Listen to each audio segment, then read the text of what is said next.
رمضان رمضان یوں قائم ہے رمضان رمضان رمضان یوں قائم ہے رمضان صدقہ آل محمد۔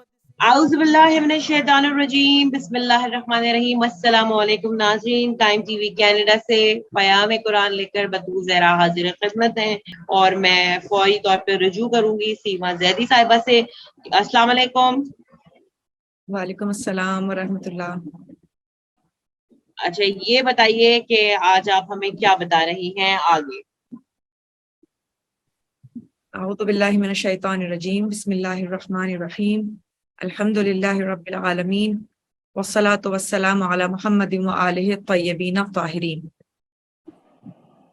سامعین گرامی، ہم نے سورۃ الشمس کا آغاز کیا ہے اور ابتدائی طور پر اس کی مقدماتی گفتگو پیش کی تھی، اور یہ کہا تھا کہ پروردگار عالم نے اس سورے کے آغاز میں سب سے زیادہ قسمیں کھائی ہیں، یعنی کسی سورہ میں 3 ہیں، کسی میں 4 ہیں، کسی میں 5 ہیں، لیکن اس سورہ میں تقریباً 11 قسمیں کھائی گئی ہیں۔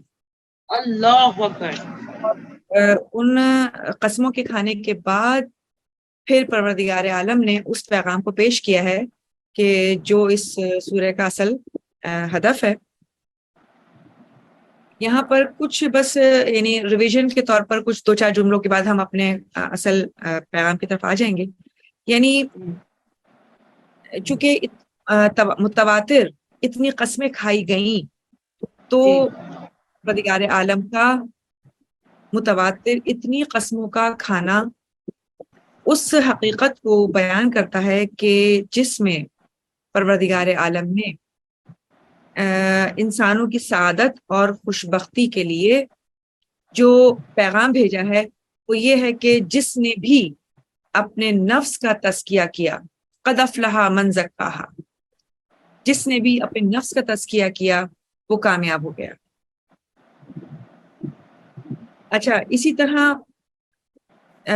جو مخلوقات، یعنی گزشتہ نشست میں نے تذکرہ کیا تھا کہ جو مخلوقات، جو نعمتیں پروردگار عالم نے انسانیت کے لیے اتاری، وہ دراصل پنجتن کی محبت میں خلق کی گئی۔ بے شک، سبحان اللہ۔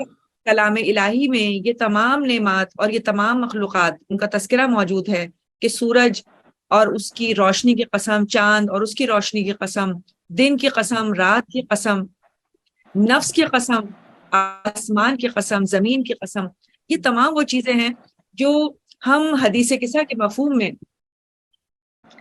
سنتے ہیں کہ جب شہزادی نے یہ ارشاد فرمایا کہ جب پروردگار عالم نے ملائکہ کی صفوں میں یہ اعلان کیا کہ جان لو اے ملائکہ، اے آسمانوں پہ رہنے والوں، اے آسمانوں میں مختلف سیاروں اور ستاروں پہ رہنے والوں، یہ سب کچھ جو میں نے خلق کیا ان کی محبت میں خلق کیا، جو اس وقت چادر کے نیچے ہیں۔ تو معلوم یہ ہوتا ہے کہ یہ نعمتیں اتنی اہم ہیں کہ انسانیت چل نہیں سکتی، یعنی زندگی ممکن نہیں ہو سکتی اگر یہ تمام نعمت نہ ہوں۔ اور اس کے بعد جو آخری قسم کھائی گئی ہے، جہاں سے ہم آج اپنے پیغام کا آغاز کریں گے، وہ نفس وما سواہا، یعنی نفس اور اس کے بنانے والے کی قسم۔ یہ نفس اتنا بیش قیمت ہے کہ بظاہر جو اگلی آیت میں پیغام دیا گیا کہ جس نے اپنے نفس کا تزکیہ کیا وہ کامیاب ہو گیا، یعنی یہی نفس جس کی قسم کھائی جا رہی ہے، اسی کے تزکیے کی دعوت دی جا رہی ہے۔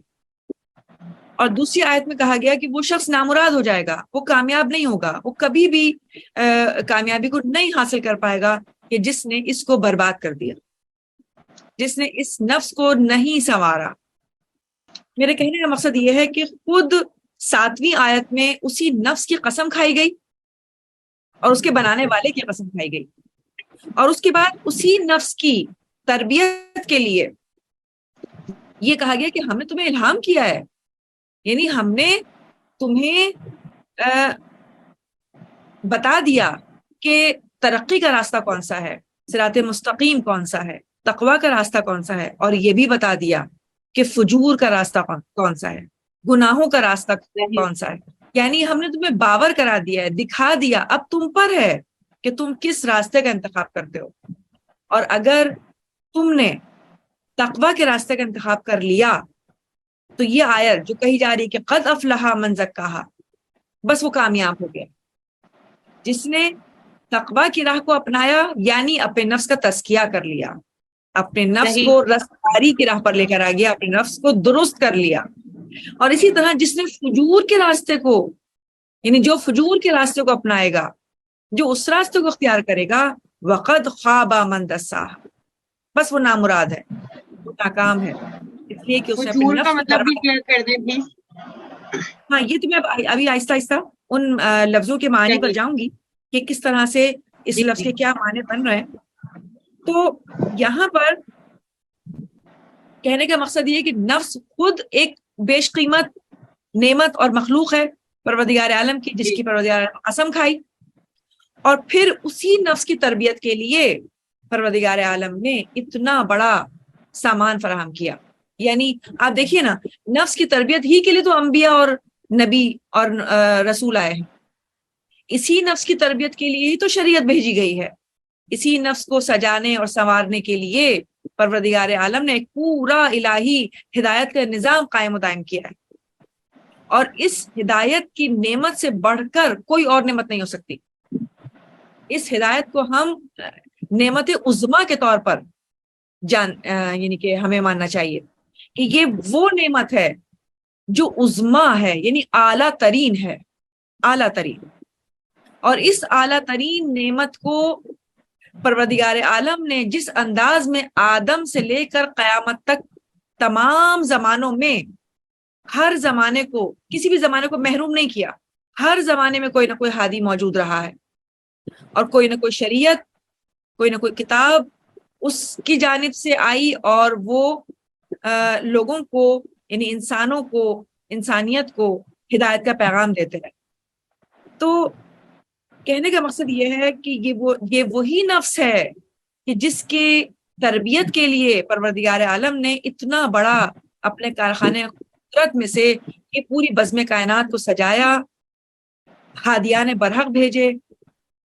اور پھر ان ہادیان برحق نے ایسا نہیں ہے کہ صرف نصیحت کی ہے، بلکہ سب سے پہلے خود اپنی زندگی میں اس منشور کو، اس شریعت کو، اس طریقے کو اپنی زندگی میں اپنے اوپر نافذ کیا ہے، اپنے نفوس کو تربیت دی ہے.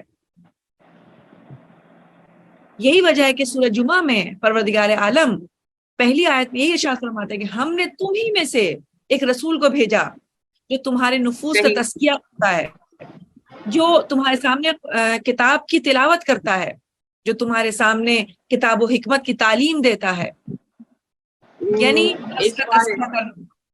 جی سوال یہ ہے کہ آپ نے کہا کہ اللہ تعالیٰ فرما رہا ہے سورہ جمعہ میں کہ ہم نے تمہیں میں سے ایک رسول کو بھیجا.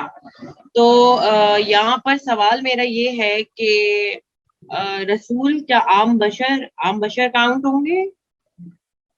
دیکھیں، یہ تو ایک طویل ترین بحث ہے کہ رسول کی حیثیت کون سی ہے، بشری حیثیت ہے، یہ نوری حیثیت ہے. لیکن مجھے یہ بتائیے کہ کیا رسول کے لیے یہ نہیں موجود کہ وہ پہلی مخلوق ہے جو سب سے پہلے خلق کی گئی؟ واہ، بالکل. جب وہ سب سے پہلے خلق کی گئی تو ظاہر بات ہے نور کی حالت میں تھے، لیکن اگر وہ اسی حالت میں زمین پر اتر آتے تو کیا ہمارے اندر یہ صلاحیت موجود تھی کہ ہم اس نور سے فیضیاب ہو جاتے؟ ان کو ایک بشر کی صورت میں خلق کیا گیا ہے. لیکن یہاں جو یہ کہا گیا ہے کہ تم ہی میں سے، اس کا مطلب یہ کہ ایسا نہیں ہوتا کہ جب نبی کو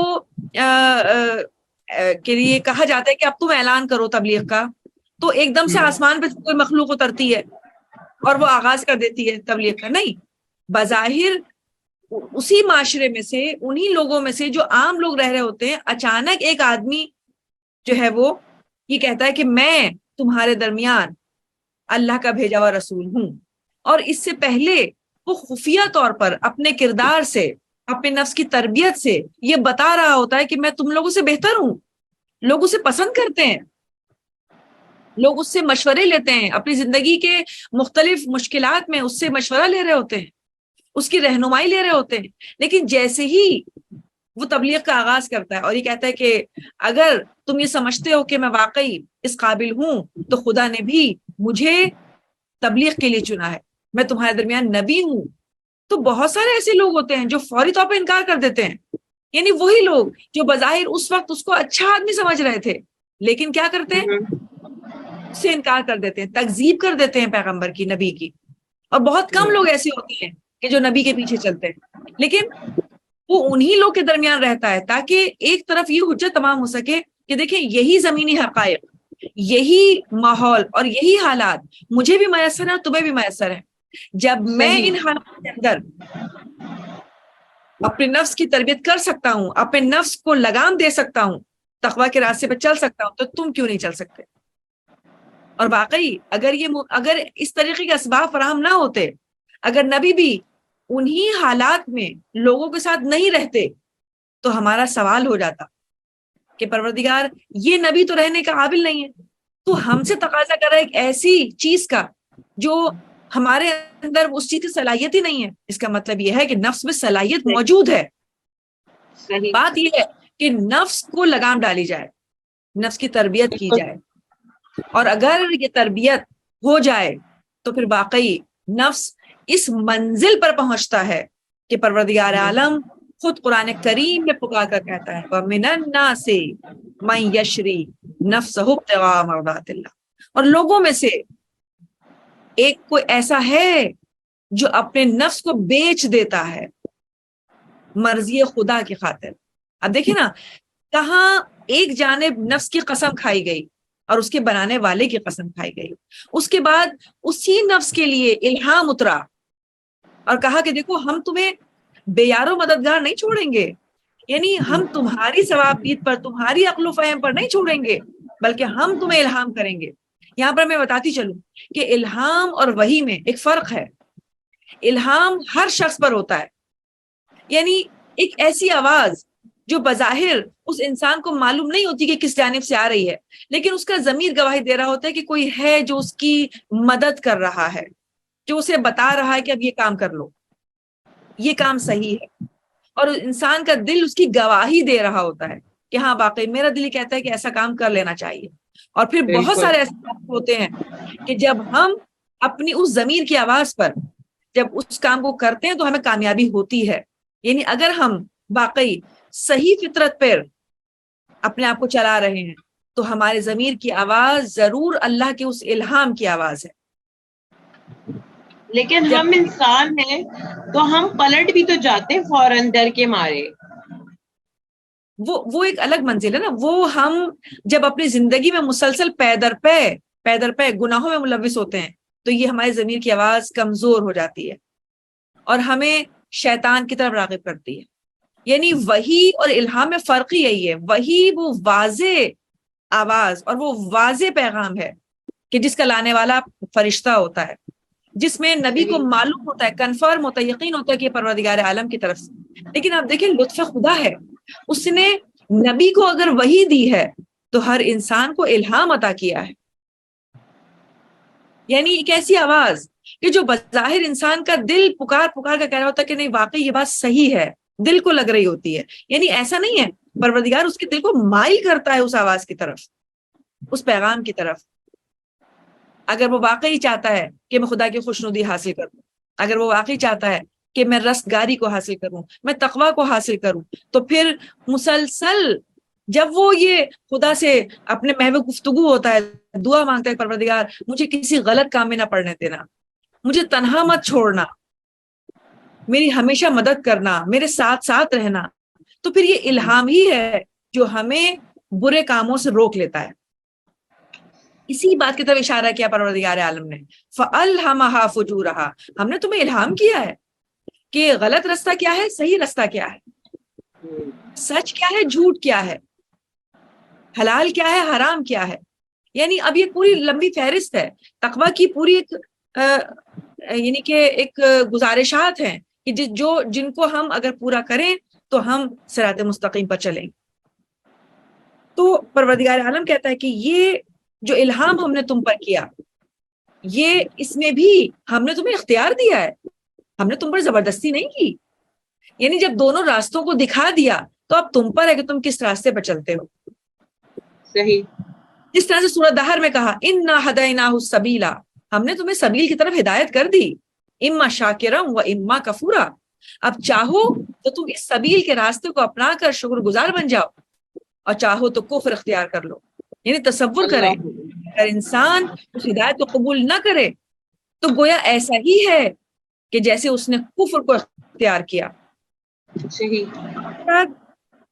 کہا کہ دیکھو جو بھی تقوی کے راستے کو اپنائے گا وہی کامیاب ہو جائے گا، اور جو بھی اس راستے کو نہیں اپنائے گا اور گناہوں کے راستے پہ چل پڑے گا وہ اپنے آپ کو برباد کر لے گا، وہ ناکام ہو جائے گا، نامراد رہ جائے گا. مراد رہے گا. یہاں پر علماء نے نفس کے متعلق بات کی ہے. سوال یہ پیدا ہوتا ہے کہ اگر ہم واقعی یہ بتانا چاہیں کہ نفس کس کو کہتے ہیں، نفس کی تربیت کسے کہتے ہیں، تو نفس اصل میں کیا صرف روح کا نام ہے یا کیا صرف جسم کا نام ہے؟ نہیں، بلکہ علماء کہتے ہیں کہ یہ جسم اور روح دونوں کا نام ہے. یعنی جسم اور روح مل کر نفس کو تشکیل دیتے ہیں. اس لیے کہ ہماری روح جب تربیت پاتی ہے تو اس تربیت کے اثر میں جو افعال ہم انجام دیتے ہیں وہ ہمارے جسم کے اعضاء ہی کر رہے ہوتے ہیں. یعنی جسم اس روح کا ساتھ دیتا ہے، تو جسم اور روح مل کر نفس کی منزل پر آتے ہیں. اور یہ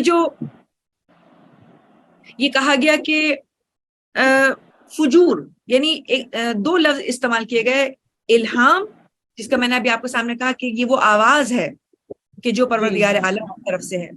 تو وہ کہتے ہیں کہ یہ جو اس کا جو اصل ورڈ ہے یعنی معنی ہے وہ ہے کسی چیز کا پینا، کسی چیز کا نگلنا. یعنی مطلب یہ ہے کہ انسان کی روح میں پروردگار عالم کی جانب سے ایک ایسا پیغام آتا ہے جسے وہ پی لیتا ہے، جسے وہ نگل لیتا ہے، اور پھر یعنی اس میں صلاحیت ہوتی ہے کہ وہ اس کو قبول کر سکے، وہ اس کو جذب کر سکے. اور جب انسان کی روح اس پیغام کو، اس الہام کو اپنے وجود کے ساتھ پی لیتی ہے، سیراب ہو جاتی ہے، تو پھر یہی الہام اس کی روح سے کی سیرابی کے بعد تقوی کی منزلوں میں اس کو لے جاتا ہے، اور انسان اپنے جسم کے اعضاء کو بھی اس عبادت کی طرف، اس عمل کی طرف مجبور کر لیتا ہے. یہاں پر فجور سے مراد شگاف کرنا، یعنی شگاف پیدا ہو جانا، یا صبح کی سفیدی جو ہے جب نمودار ہوتی ہے تو وہ رات کے پردے کو چاک کر دیتی ہے. اسی لیے فجر، جو صبح کی نماز کو جو نماز فجر کہا جاتا ہے، وہ اسی لیے کہا جاتا ہے کہ یہ وہ نماز ہے کہ جو اس وقت پڑھی جا رہی ہے کہ جب رات کے پردے کو صبح کی سفیدی نے چاک کر دیا، اور اب یہ وہ وقت ہے کہ اب وہ رات کی تاریکی ختم ہو گئی ہے اور دن کا آغاز ہو رہا ہے. تو چونکہ گناہوں کا ارتکاب بھی دیانت کے پردے کو چاک کر دیتا ہے، صداقت کے پردے کو چاک کر دیتا ہے، اس لیے یہاں پر فجور سے مراد گناہوں میں ملوث ہونا. اسی طرح تقوی کا مطلب ہے نگہداری، یعنی انسان اپنے آپ کو گناہوں سے، آلودگیوں سے، برائیوں سے بچا کر رکھے، بچا لینا، نگہدار بن جانا. اور جب پروردگار عالم کی جانب سے ہمیں دونوں راہیں دکھا دی گئیں تو اب ہم پر ذمہ داری کیا بنتی ہے؟ ہم پر ذمہ داری بنتی ہی یہی ہے کہ ہم اس نفس کو مزین کریں، اس نفس کو رشد اور نمو عطا کریں. یہ جو لفظ زکاہا استعمال کیا گیا، قد افلح من زکاہا، یہ جو زکاہا کا لفظ استعمال کیا گیا ہے اس کا مطلب ہے تزکیہ، یعنی تزکیہ کے مادے سے نکلے، اور اس کے معنی ہے رشد پانا، نمو پانا، یعنی گرو کرنا. اس میں ایک روایت ہے حضرت علی علیہ السلام سے، وہ کہتے ہیں کہ المال تنقصه النفقہ والعلم یزکو علی الانفاق، یعنی مال تو خرچ کرنے سے کم ہوتا ہے لیکن علم خرچ کرنے سے بڑھتا ہے اور نشو و نما بڑھتا ہے۔ پاتا ہے. یعنی مولا نے یہاں پر بھی زکا کا لفظ استعمال کیا نشو و نما پانے کے لیے. اس کا مطلب کیا ہوا کہ یہ جو تزکیہ ہے اس کا مطلب یہ ہے کہ طہارت لانا، پاک کرنا اپنے آپ کو آلودگیوں سے، گناہوں سے، اور اپنے آپ کو تربیت میں اور نشو و نما میں لے کر آنا. اسی طرح سے خوابہ، وقد خوابہ من دساہا، یعنی خوابہ کا مطلب ہے محروم ہو جانا، نقصان اٹھا لینا، مطلوب تک نہ پہنچنا، ہدف تک نہیں پہنچنا. یعنی وہ شخص اپنے ہدف تک نہیں پہنچے گا جس نے اپنے نفس کو تربیت نہ دی. اب یہاں پہ دساہا کا مطلب یہ ہے کہ کسی چیز کو، یعنی کسی ایسی چیز کو قبول کر لینا جو کراہت رکھتی ہے، جو ناپسندیدہ ہے، صحیح. جو ناپسندیدہ ہے. ٹھیک ہے نا.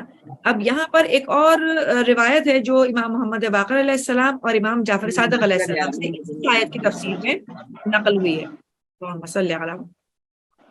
وہ کہتے ہیں قد افلح من اطاع وخاب من عصا، جس نے اطاعت کی وہ نجات پا گیا، اور جس نے نافرمانی کی وہ نا امید اور محروم ہو گیا.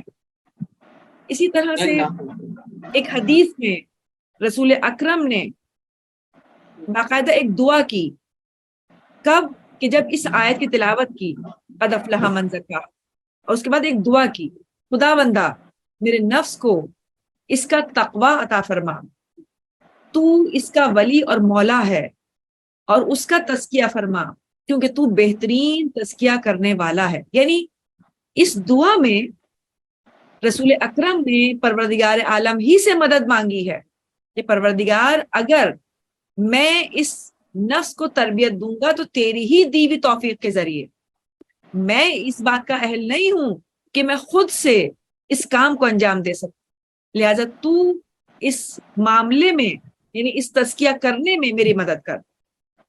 صحیح. یعنی یہ بہت ہی پیچ و خم والی راہ ہے، یہ دشوار گزار گھاٹیوں والی راہ ہے کہ جس میں انسان گزرتا ہے. اس پوری زندگی کو آپ دیکھیے، پوری زندگی میں انسان کو کس کس حالات سے سامنا کرنا پڑتا ہے، کتنی بار وہ کمپرومائز کر جاتا ہے اور اپنی خواہش کے آگے ڈھیر ہو جاتا ہے. یعنی یہ فیصلہ نہیں کر پاتا یا فیصلہ کرنے کی ہمت نہیں کر پاتا کہ میں اس کام کو کرنے سے کیا خدا راضی ہو جائے گا یا خدا ناراض ہو جائے گا. اسی لیے آپ نے ایک اور جگہ فرمایا کہ جس نفس کا خدا نے تزکیہ کیا وہ نجات پا گیا، اور جس نفس کو خدا نے خیر سے محروم کر دیا وہ نا امید اور محروم ہو گیا. یعنی ایک جانب پروردگار عالم نے ہمیں اختیار دیا، دوسری جانب ہمارے لیے ہدایت بھیجی، انبیاء بھیجے، رسول بھیجے، کتاب بھیجی، پھر دوسری جانب ہمارے لیے دعا کا ایک وسیلہ قرار دیا. دعا وہ ہتھیار ہے، وہ طاقت ہے جس کے ذریعے ہم پروردگار عالم کے قریب ہیں، اور اتنے قریب کہ وہ پروردگار ہماری شہ رگے گردن سے زیادہ قریب ہے. اچھا، وہ کہتا یہاں ہے میں ایک کوشچن پکارو. جی وہ کہتا ہے مجھے پکارو. میں آپ کی اس بات سے ہی سوال یہاں بنا رہی ہوں کہ اللہ تعالیٰ نے جب چاہا تو آپ کو ہدایت دے دی، اور اگر آپ نے ہدایت نہیں لی، یعنی اگر آپ نہیں، اللہ تعالیٰ نے چاہا تو اس نے آپ کو پھر چھوڑ دیا سرکشی کے اندر. ہاں دیکھیں، یہاں پر اس طرح سے اس معنی کو نہ لیا جائے کہ جیسے ایک عام نظریہ ہے ہمارے عام مسلمانوں کا کہ خدا جس کی بھلائی چاہتا ہے وہ کر دیتا ہے، جس کی نہیں چاہتا وہ نہیں کرتا. نہیں، خدا نے تو ہر انسان کو کامیاب بنانے کے لیے پیدا کیا نا. یہ کیسے ممکن ہے کہ انسانیت کو بنائے اور کچھ کو کامیاب کر دے کچھ کو ناکام کر دے؟ نہیں، ایسا نہیں ہے. یہ آیت جو پیغام دے رہی فَأَلْهَمَهَا فُجُورَهَا وَتَقْوَاهَا، اس کا مطلب ہے کہ ہم نے تو راہ دکھا دی ہے، اب تم اس راہ کے طے کرنے میں جب تم تقوی کے راستے کو انتخاب کرو گے اور اس پر چلنا چاہو گے تو یہ راستہ دشوار ہے. تم دوبارہ ہم ہی سے ہماری مدد مانگو. یعنی مثال کے طور پر کہنے کا مقصد یہ ہے کہ یہ اختیار تو ہمیں دیا گیا، اب جب ہم نے انتخاب کر لیا تقوی کے راستے کا، تو اس مشکل ترین راستے کو بھی تم یہ مت سمجھو کہ تم اکیلے ہی اس راستے پر جو ہے وہ کامیاب ہو جاؤ گے. نہیں، ہم تمہارے ساتھ ہیں. تم دعا مانگو ہم سے کہ پروردگار اس راستے میں مجھے اکیلا مت کرنا، اس راستے میں مجھے تنہا مت کر دینا، اس لیے کہ میں تنہا کچھ بھی نہیں ہوں. ہر کام جو خیر ہے وہ اسی کی جانب سے ہے. یعنی کہنے کا مقصد یہ سبحان ہے اللہ. کہ اگر بہت ہم خیر well مانگیں explained. گے، جی اگر ہم خیر مانگیں گے تو خیر ملے گی، ورنہ تو خیر کا بہت راستہ تو پروردگار تعالیٰ نے دکھا دیا. اور اگر وہ چاہتا تو ممکن نہیں تھا کہ کوئی ایک شخص بھی اس کی سرتابی کر لیتا. اچھا، میں نے نا یہ جو اکثر ہم اماموں کی دعائیں وغیرہ پڑھتے ہیں، ان کے ترجمے پڑھتے ہیں، بالخصوص چوتھے امام کی دعا ہے جو کہ نماز شب میں بھی پڑھی جاتی ہے، مجھے اس کا ایگزیکٹ نام یاد نہیں آ رہا. اس میں کہیں یہ ہے کہ پروردگار عالم مجھے دشمنوں کے سپرد مت کر دینا. مطلب میں ایگزیکٹ ورڈز نہیں بیان کر پا رہی تھا. تو کیا یہ پاسبل ہے کہ اللہ تعالیٰ مطلب جو برے لوگ ہوتے ہیں، جو دشمن ہیں، جو شیطان ہیں، ہم اس کی پارٹی کے اندر چلے جائیں؟ ایسا ہو سکتا ہے کیا؟ بالکل ایسا ہو سکتا ہے، بالکل ایسا ہو سکتا ہے. اس لیے کہ آپ نے آیت الکرسی جو کہ ہر مسلمان تقریباً روزانہ ہی تلاوت کرتا ہے، اس میں آپ دیکھیں کہ پروردگار عالم نے کہا کہ جو اللہ کو اپنا ولی بناتے ہیں، اللہ ولی الذین آمنوا یخرجہم من الظلمات الی النور، جو اللہ کو اپنا ولی بناتے ہیں تو پروردگار عالم انہیں اگر وہ اندھیروں میں بھی ہوتے ہیں تو انہیں نور کی طرف لے کر آ جاتا ہے. والذین کفروا اولیاؤہم الطاغوت یخرجونہم من النور الی الظلمات. اور اس کے مقابلے پر وہ لوگ جو کفر اختیار کرتے ہیں اور طاغوت کو اور شیطان کو اپنا ولی بنا لیتے ہیں، تو پھر اگر وہ نور میں بھی ہوتے ہیں تو وہ اپنے آپ کو خود گھسیٹ کر اندھیروں میں لے جاتے ہیں اور پروردگار عالم انہیں اللہ چھوڑ. اور پھر ایک وقت آتا ہے کہ پروردگار انہیں اندھیروں کی طرف دھکیل دیتا ہے. جی، اس سے کیسے بچیں گے؟ اس سے بچنا توفیق خدا ہی ہے، یعنی ہمارا رابطہ خدا سے نہ ٹوٹے. آپ دیکھیے انبیاء نے دعا کی ہے اپنے لیے کہ پروردگار میں نے اپنے نفس پر ظلم کیا، جیسے جناب آدم کا جب انہوں نے ترک اولا ہوا اور وہ یعنی کہ کتنے سال روتے رہے. ان کی ایک دعا سورہ اعراف میں موجود ہے جو ربنا ظلمنا انفسنا سے شروع ہوتی ہے کہ پروردگار ہم نے اپنے نفس پر ظلم کیا. یعنی بظاہر گناہ کو قبول کرنا دراصل اپنے اوپر خود ظلم کرنا ہے. اس لیے کہ مجھے بتائیں کون ایسا ہوگا جو اپنے آپ کو ناکام دیکھنا چاہے گا، جو اپنے آپ کو برباد دیکھنا چاہے گا، جو اپنے آپ کو نقصان میں دیکھنا چاہے گا. اس کا مطلب اگر میں نے اپنے نفس کی یعنی خواہشات نفس پر میں نے جو ہے وہ اپنا سر نگوں کر لیا، ان کی بات مانی، تو اس کا مطلب میں نے تو خود اپنے آپ پر ظلم کر لیا. خدا نے کب مجھ پر ظلم کیا؟ خدا نے مجھے کب اندھیروں میں جو ہے وہ دھکیل دیا ہے؟ میں نے تو خود اپنے آپ کو اندھیروں میں دھکیل دیا، میں نے خود اپنے آپ کو نور سے ظلمت میں بھیج دیا. تو اب اگر ہمیں یعنی دیکھیں دو باتیں، ایک تو یہ کہ انسان نے جب ارادہ کیا، انتخاب کیا اور وہ مسلسل خدا سے ارادے میں ہے، خدا کے ساتھ کانٹیکٹ میں ہے اور اس کے ساتھ دعا میں ہے، تو پھر وہ مسلسل اپنے آپ کو چیک کر رہا ہے اور توفیق خدا اس کے ساتھ ہے، تو بہت ممکن ہے کہ وہ بہت کم غلطی کرے. لیکن کبھی کبھار ایسا بھی ہوتا ہے کہ جب انسان اپنے آپ کو چھوڑ دیتا ہے اور کوئی گناہ کر لیتا ہے، لیکن جیسے ہی اسے احساس ہوتا ہے اور وہ توبہ کی طرف آتا ہے تو پروردگار عالم جو ہے وہ توبہ کے دروازوں کو کھولے ہوئے ہے اور اس موقع پر بھی اس کو مایوس نہیں کرتا کہ ٹھیک ہے تم سے گناہ ہوا لیکن تم نے توبہ کی، اب تم چاہتے ہو کہ واپس اسی راستے پر آ جاؤ جس راستے سے گر گئے تھے، تو میں دوبارہ تمہارا ہاتھ تھام لوں گا. اور اب اگر انسان توبہ صحیح معنوں میں کر کے اس راستے کو دوبارہ اس راستے پہ چلنے کی ہمت باندھتا ہے تو پروردگار دوبارہ اسے تھام لیتا ہے، پروردگار دوبارہ اس کا ساتھ دیتا ہے. یہی وجہ ہے کہ توبہ کا دروازہ اتنا بڑا لطف و کرم ہے پروردگار عالم کا کہ ہم بار بار گناہ کرتے ہیں اور بار بار توبہ کرتے ہیں اور وہ رحیم و کریم ذات بار بار ہمیں معاف کر دیتا ہے، اسی امید پر کہ وہ میرا بندہ بار بار میرے پاس پلٹ کر واپس آ رہا ہے. تو جب وہ واپس پلٹ کر آ رہا تو میں کیوں اس کو دھتکار دوں؟ میں کیوں اس کو قبول نہ کروں؟ یہ بہت بڑی بات ہے کہ وہ پروردگار ہمیں بار بار قبول کر لیتا ہے، بار بار ہمارے دروازے کھول دیتا ہے۔ کس کا خدا ہوگا ایسا کہ جو اس طریقے سے ہر بار اپنے بندے کو گلے لگا دیتا ہے؟ سبحان اللہ، سبحان اللہ۔ اچھا ناظرین، ہم پروگرام کو یہیں پہ روکتے ہیں۔ ہم نے تلاوت یہاں تک کی ہے، تفسیر وقت خواب من دساہا، مندسا، یہی من دساہا، ٹھیک ہے۔ تو یہ 10ویں آیت ہے سورہ شمس کی، اور ہم اس کو یہاں پر سٹاپ کرتے ہیں، اور اسی کے ساتھ ہی ہمارے پروگرام کا وقت اپنے اختتام کو ہے۔ انشاءاللہ اگلے ایپیسوڈ کے اندر ہم جو ہے وہ باقی کی پوری تفسیر کریں گے۔ تب تک کے لیے سیما زیدی صاحبہ کو، بطور زہرا کو، پیام قرآن ٹائم ٹی وی کینیڈا سے اجازت دیجیے۔ دیکھتے رہیے ٹائم ٹی وی، اپنا خیال رکھیے، اللہ حافظ۔